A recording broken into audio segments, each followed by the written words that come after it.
Bismillahirrahmanirrahim. Allahumma salli ala Muhammed və ali Muhammed. Artıq Rəcəb ayına daxil olduq. Bu mübarək Allahın fəzilətli bir ayına daxil olmuşuq və Rəcəb ayı Ramazan ayından qabaq bir ay hesab olunur. Yəni Ramazan ayından qabaq Rəcəb ayı və Şaban ayı bu iki dənə ay əllə verərək bizləri mübarək Ramazan ayına aparacaqlar.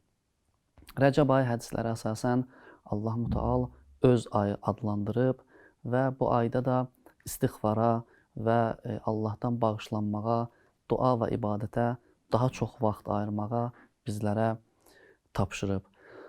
Rəcəb ayı insanın Allahla öz arasında rabitəni gücləndirmək, Allahla bəndə arasında Allaha daha da yaxınlaşmaq üçün bir fürsət olaraq Allah Mütəal bizlərə qərar verib və bu ayın fəziləti və bu ayın əzəməti o qədərdir ki, Allah Mütəal buyurur, bu ayda olunan ibadət və dualar başqa aylarda olunan ibadətlərdən fərqli və qat-qat böyük Allah Mütəal savablar yazır və əməlləri 2 qat eləyir.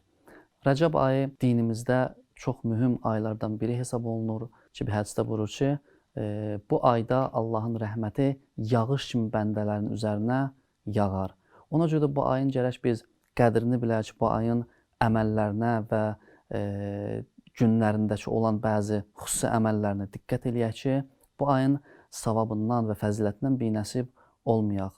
Bu ayda insan bacardığı qədər gərək rabitəsini gücləndirsin Allahla.